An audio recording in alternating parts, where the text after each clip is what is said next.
Hi, I'm Robin Sage. I'm a medical intuitive, and for the past 22 years, I've looked at probably hundreds, maybe thousands of people's energy field and have been able to see what's causing their illnesses and how to cure them, how they can cure themselves more appropriately.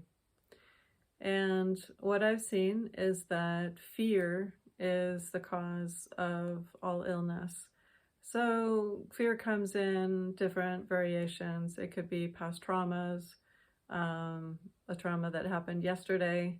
And as the body becomes more and more traumatized, littler things will create greater and greater trauma and fear until you deal with them.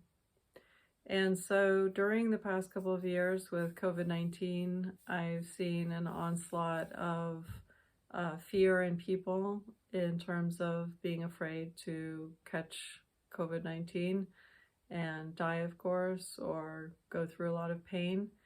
And it's that very fear that you see with the onslaught of reporters and different television stations, news stations, etc., that keep showing pictures over and over again of people going into the hospitals, people on respirators, that is causing more and more fear.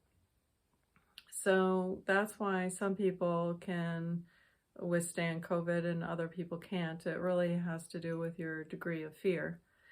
So every malady is caused by something that you're holding in, something that your body has been, to a greater or lesser point, traumatized by. And you will have the physical reason why you catch a disease. So, for example, one of my clients, I saw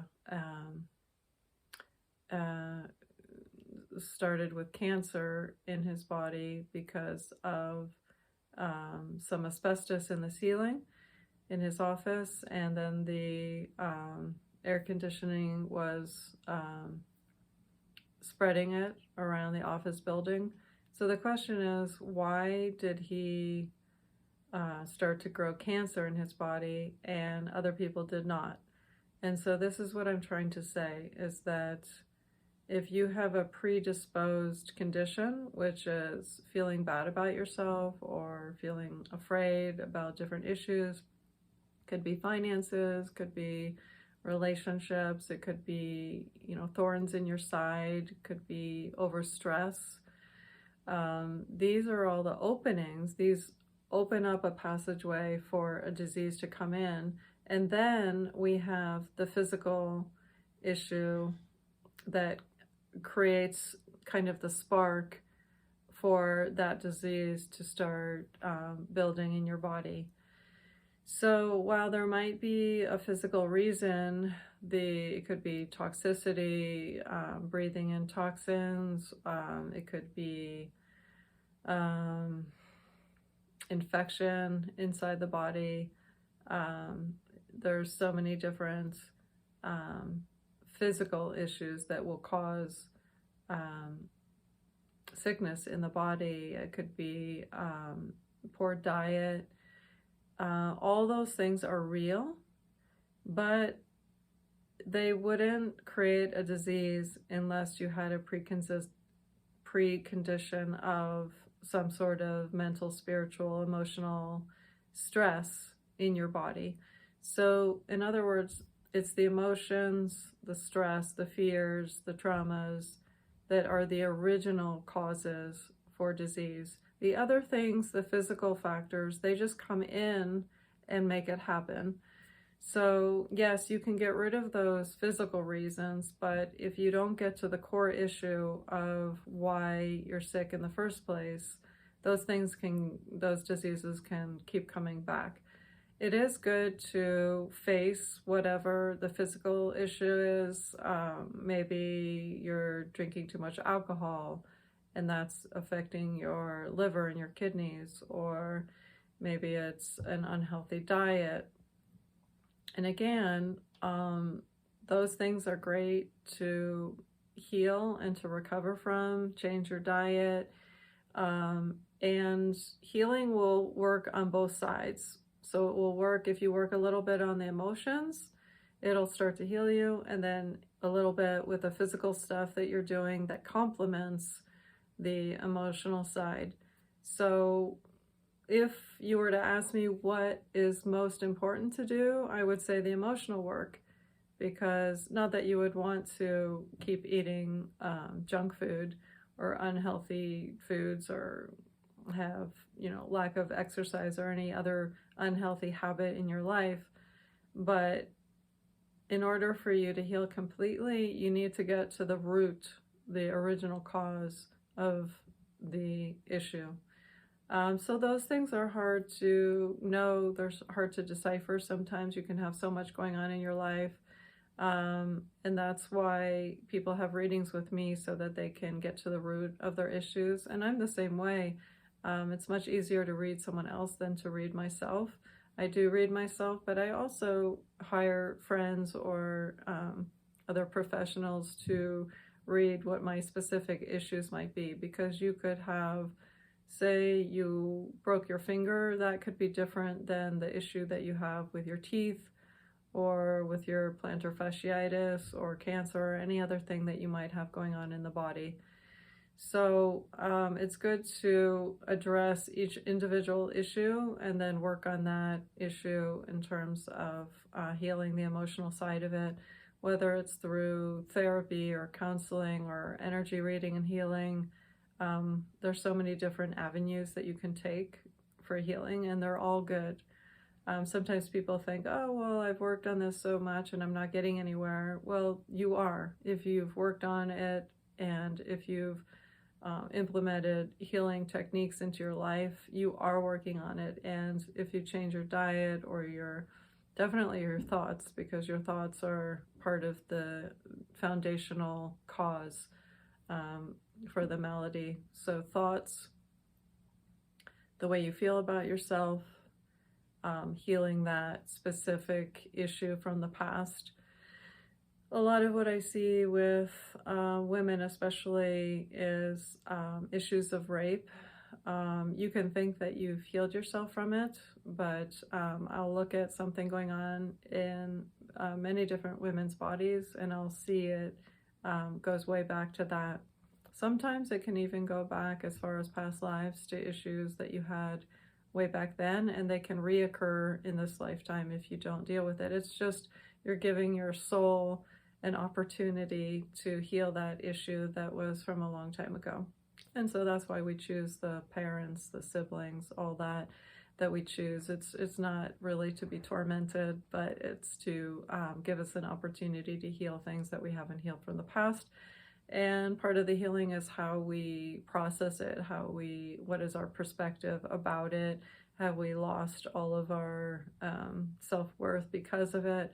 Or have we maintained that and known that it's not our fault, and to use positive affirmations and any kind of healing technique that makes you feel good about yourself is very important to do as you're dealing with different issues.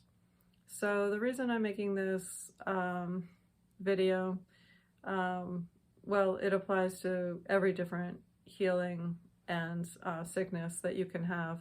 But COVID-19 was such a huge deal in this world. It was global, not just one country, global pandemic.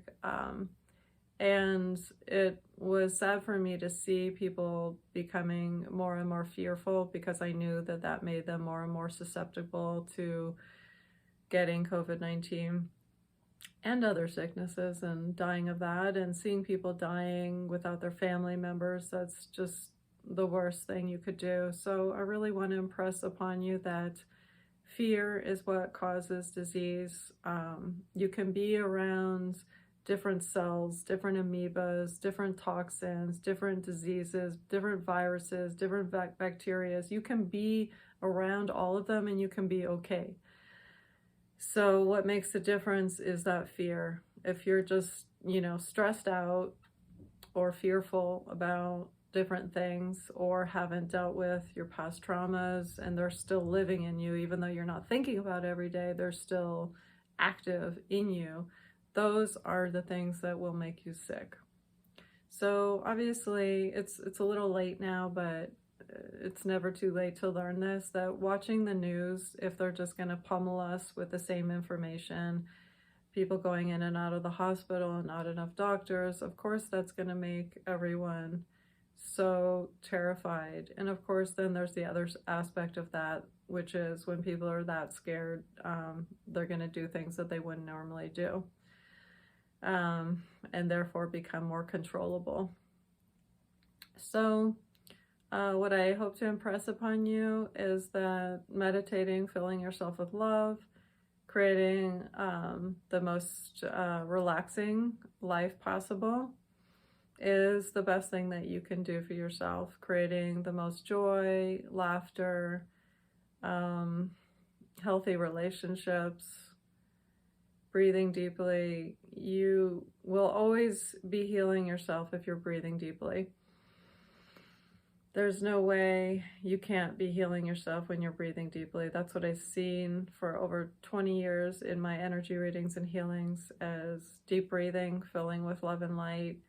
So simple, yet so hard for people to do on a regular basis. So please join me in breathing deeply and living the most relaxed life possible. That is so important. It's not all about making money, because, you know, if you're stressed about making money and your overhead is too high, there's no way on earth you're going to be able to be relaxed. And it's going to be affecting so many different parts of your body, your mind, and your spirit. So figure it out. Figure out a lifestyle for you that is the most relaxing lifestyle. And sometimes we make choices and then we find out, oh, okay, I thought this was going to be my life's dream, and it's actually more challenging now. So bigger is not always better. Downsizing has been, you know, something we've all been aware of for many, many years. Whether or not you're doing it is a different story. Living in community, taking the stress off of doing everything for yourself.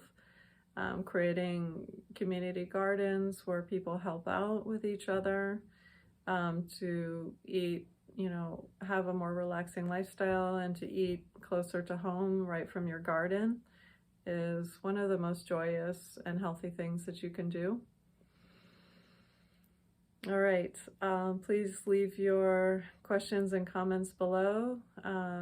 Please give me a thumbs up if you've enjoyed this video and think that it's beneficial for others and for yourself.